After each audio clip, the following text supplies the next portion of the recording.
شان ہی نرالی ہے،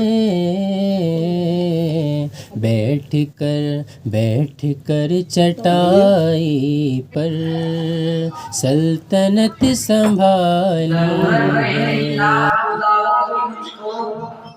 سفینہ سمجھے گا کر رہا، ضرورت نہیں لاکھ خداؤں کی مجھ کو، سفینہ سمجھے گا کر رہا ہوں۔ خدایا مجھ کو کامیابی عطا کر، خدایا مجھ کو کامیابی عطا کر، تیرے نام سے ابتدا کر رہا ہوں۔ الحمدللہ وحدہ وصلی اللہ وسلم علی نبی بعد، اما بعد فاعوذ باللہ من الشیطان الرجیم، بسم اللہ الرحمن الرحیم۔ وعد اللہ الذین آمنوا وعملوا الصالحات وقال رسول اللہ صلی اللہ علیہ وسلم الخلافۃ بعدی 30 سنہ وقال النبی صلی اللہ علیہ وسلم۔ حضرات علماء کرام، جملہ اساتذہ کرام اور میرے غیور طالب علم و بھائیوں، اللہ جل شانہ و عظم نوالہ نے 18,000 مخلوقات میں سے حضرت انسان کو شرف فضیلت بخشا ہے۔ حضرت انسان کے پھر دو طبقے کیے، ان طبقوں میں سے اللہ نے پھر دو طبقوں کو حضور صلی اللہ علیہ وسلم پر نمایاں کیا ہے۔ نمبر 1 انبیاء علیہ السلام کا طبقہ، اور نمبر 2 اصحاب پیغمبر کا طبقہ۔ اصحاب پیغمبر کے طبقے کے بعد امت کو، اصحاب پیغمبر کے طبقے کے بغیر امت کو نہ قرآن آتا سکتا ہے اور نہ رسول اللہ صلی اللہ علیہ وسلم کا فرمان آتا سکتا ہے۔ اصحاب پیغمبر کا طبقہ دنیا کے عام افراد کی طرح نہیں کہ ان کو تاریخ کی کتابوں میں پرکھا جائے، یہ تو وہ طبقہ ہے جس کو قرآن مجید کے سنہرے لفظوں میں ذکر کیا گیا ہے۔ ان میں سے ایک بلند بالا مقام اور بلند بالا شخصیت کا نام اور مرتبہ کے لحاظ سے میری مراد وہ جس کو قرآن مجید کے سنہرے لفظوں میں سرویا گیا۔ اگر اسی کو دوسرے لفظوں میں ذکر کروں تو شاید بات جلدی سمجھ میں آ جائے۔ میری تقریر کا عنوان یہ ہے کہ جس کو قرآن مجید کی زبان میں وعد اللہ الذین آمنوا وعملوا الصالحات کہا گیا، میری تقریر کا عنوان یہ ہے کہ جس کو قرآن مجید کی زبان میں وَسَيُجَنَّبُهَا الْأَتْقَى کہا گیا۔ اگر اسی کو دوسرے لفظوں میں ذکر کروں تو میرے دل و دماغ کو جلا مل جائے گی۔ میری تقریر کا عنوان یہ ہے کہ جس کو قرآن مجید کی زبان میں ثانی اثنین اذ ھما فی الغار سے تعبیر کیا گیا۔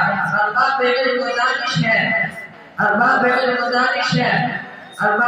دانش ہے، جس شخصیت کا تذکرہ کرنے لگا ہوں اس کا نام عبداللہ ہے، اس کا کام ابو بکر ہے، اس کا مشن صدیق ہے۔ حضور صلی اللہ علیہ وسلم کا کلمہ پڑھنے سے پہلے وہ صرف عبداللہ تھے، کلمہ پڑھنے کے بعد وہ ابو بکر بن گئے۔ کلمہ پڑھنے کے بعد وہ ابو بکر بن گئے۔ اگر میں کام کو دیکھوں تو مردوں میں اسلام لانے میں پہلے ابو بکر ہیں، توحید کے عنوان پر حرم پاک میں خطاب کرنے والے پہلے ابو بکر ہیں، امت میں سے جنت میں جانے والے پہلے ابو بکر ہیں، جنت کے 8 دروازے جسے پکاریں گے پہلے ابو بکر ہیں، حضور صلی اللہ علیہ وسلم کا دفاع کرنے والے پہلے ابو بکر ہیں، حضور صلی اللہ علیہ وسلم کے جانشین پہلے ابو بکر ہیں۔ اگر کسی ابو بکر کی تعبیر اور طریقے سے بات کروں تو شاید بات جلدی سمجھ میں آ جائے۔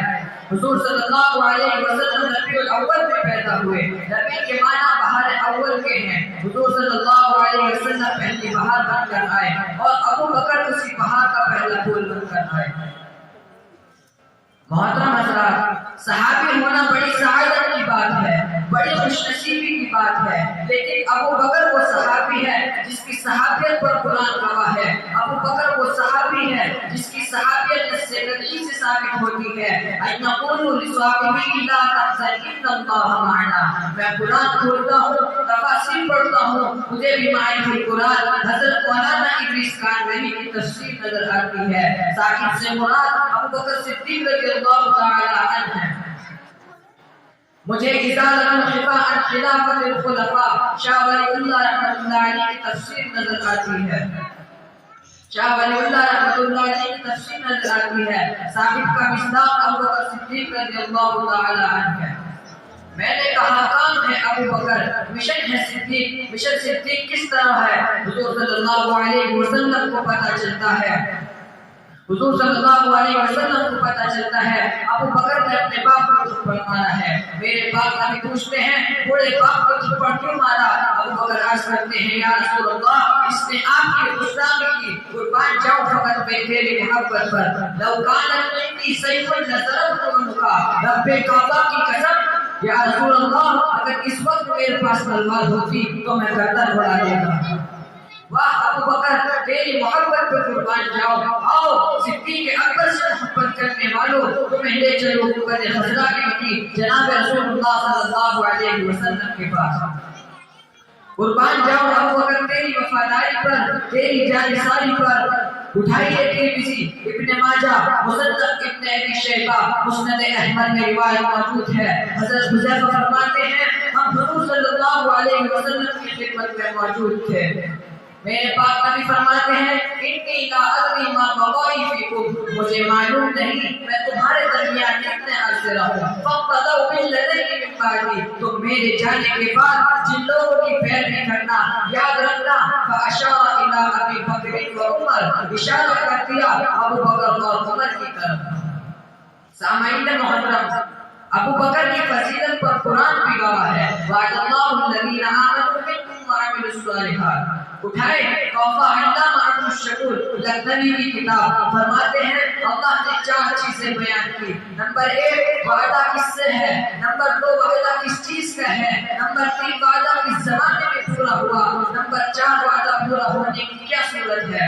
میں سوانح حیات خلفائے راشدین کو پڑھتا ہوں، مجھے نظر آتا ہے ابو بکر رضی اللہ عنہ کی زندگی میں، ابو بکر رضی اللہ عنہ کے دور میں دین کی سربلندی بھی ہے، دین کی شان و شوکت بھی ہے، دین کی اشاعت بھی ہے، امن کا قیام بھی ہے۔ تو میں شرح عقائد کے حاشیے میں موجود فرمان رسول اللہ صلی اللہ علیہ وسلم ملتے ہیں۔ قال النبي صلى الله عليه وسلم ما طلعت الشمس ولا غربت بعد النبيين والمرسلين على أحد أفضل من أبي بكر۔ رحمت کائنات فرماتے ہیں پوری کائنات میں قیامت تک آنے والے انسانوں میں انبیاء اور رسولوں کے پاس سب سے زیادہ افضل اور بلندوں والا شخصیت ہے تو وہ ابو بکر صدیق رضی اللہ تعالی عنہ کی شخصیت ہے۔ ابو بکر صدیق رضی اللہ تعالی عنہ کی شخصیت بلند کیوں نہ ہوتی، میں مقام صحابیت کا بیان کرنے میں پھر پیچھے رہوں۔ اٹھائے ابو داؤد جلد نمبر 2 صفحہ نمبر 291 پر سعید بن زید فرماتے ہیں قربان جاؤ ابو بکر تیری صداقت پر۔ سعید بن زید فرماتے ہیں وہ بندہ جن کی رفاقت رسول اللہ صلی اللہ علیہ وسلم کے ساتھ ہوئی ہو، وہ لوگ جنہوں نے رسول اللہ صلی اللہ علیہ وسلم کے ساتھ وقت گزارا ہو، تمہاری تمام عمر کے اعمالوں سے اس کی رفاقت بہتر ہے، اس کے اعمال بہتر ہیں۔ اگرچہ تمہیں حضرت نوح کی امت مل جائے پھر میں کیوں نہ کہوں کہ اگر کسی بندے کو قیامت تک کے لیے زندگی مل جائے، قیامت تک پورے دن جہاد بھی کرے، قیامت تک پورے دن روزے بھی رکھے، پوری رات قیام بھی کرے، ایک رکعت کے اندر پورا قرآن بھی پڑھے، رب کعبہ کی قسم وہ بھی اس صحابی رسول کی ایک نظر کا مقابلہ نہیں کر سکتا۔ تو پھر میں کیوں نہ کہوں کہ جو مشن صدیق کی صداقت کے بارے میں کل تھا وہی مشن آج بھی ہے، جو بات کل تھی وہ بات آج بھی ہے۔ ہم کل میں سردار صداقت کے امین تھے، ہم آج بھی انکار حقیقت نہ کریں گے۔ وما علینا الا البلاغ۔ السلام علیکم۔ وعلیکم السلام ورحمۃ اللہ۔